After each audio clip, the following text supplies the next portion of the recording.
السلام عليكم ورحمة الله وبركاته، متابعينا في الكابتن ومتابعينا في بنالتي سبورت، تحياتي للجميع. دوري أبطال إفريقيا وانطلقت نسخة جديدة ومجموعة صعبة جدا. مجموعة النادي الأهلي كالعادة 3 أندية من اللي كانت متواجدة السنة اللي فاتت موجودة أيضا السنة دي، الأهلي وصن داونز والهلال السوداني.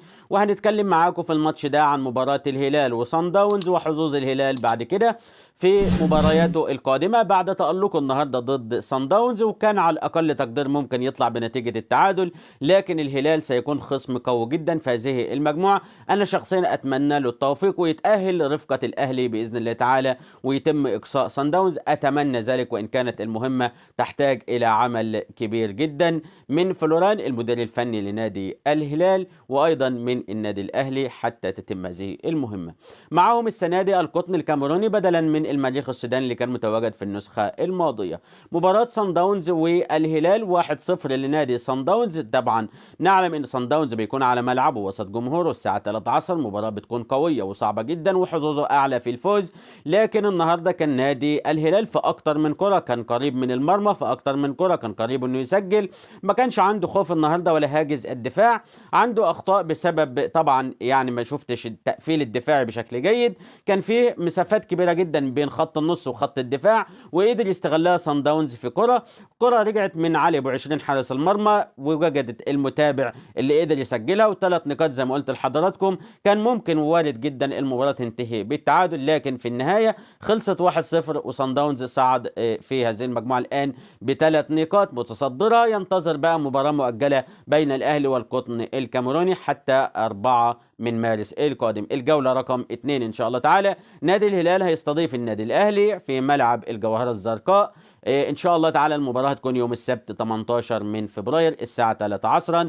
حتى الان المباراه بدون جماهير، ما اعرفش في الايام القادمه ممكن يكون حاضر فيها جماهير ولا لا، قولوا لنا في الكومنتات. طبعا الجمهور السوداني الشقيق اللي هيشوف الفيديو ده يعرفنا عن الماتش اللي جاي. النهارده حصل بطاقه كارت احمر وطرد للاعب الطيب عبد الرازق، وده هيغيب عن مباراه الاهلي من صفوف نادي الهلال بعد لمس اليد متعمد في منتصف الملعب. الحقيقه ما كانش لها داعي خالص انه يلمس الكرة باليد، لان طبعا كلفته انه هيغيب وكلفت نادي الهلال اللي عنده اصابات وعنده غيابات وعنده لاعيبه لسه جديده ما انسجمتش بشكل جيد، ولكن بيغيب لاعب مهم جدا في نص الملعب. نادي الهلال تعاقد مع صفقات ممكن تفيده في الفتره الجايه، اقول لك ايوه ظهر النهارده بشكل افضل عن النسخ الماضيه، للمره رقم 11 في دور المجموعات، للمره الرابعه على التوالي موجود في دور المجموعات. شفت النهارده عثمان ديوف وابراهيم ايمور، وشفت مع اطهر الطاهر مع بوجبا واوجاجون متواجد معهم قبل كده ياسر مزمل والمهاجم الغربال، يعني التشكيله بدات تكون قويه جدا.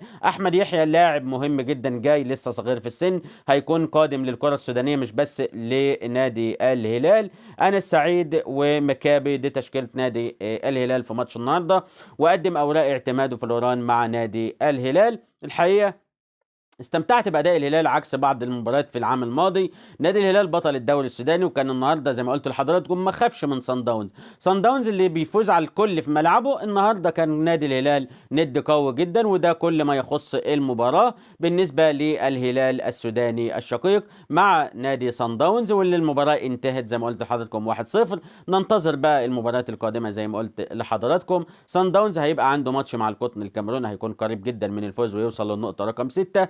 الرهان على هذه المجموعه هيبدا من الجوله الثالثه لما يكون الاهلي هيلاعب صن داونز رايح جاي، ويقدر الاهلي يوقفه ان شاء الله باذن الله تعالى، ويستفاد الهلال ان هو هيواجه القطن الكاميروني. يقدر يفوز في الماتشين يقدر، ونبدا نرتب المجموعه بدايه من الجوله الثالثه والرابعه باذن الله تعالى، ويا رب تكون الامور في صالحنا كل من الاهلي والهلال في هذه المجموعه وصولا الى ربع نهائي دوري ابطال افريقيا في النسخه اللي هتكون صعبه جدا على الجميع. لو كملت الفيديو معايا للنهايه ما تنساش اللايك والشير والاشتراك. هنتظر رايك وتوقعاتك لهذه المجموعه في قسم التعليقات. دمتم في امان الله وحفظه.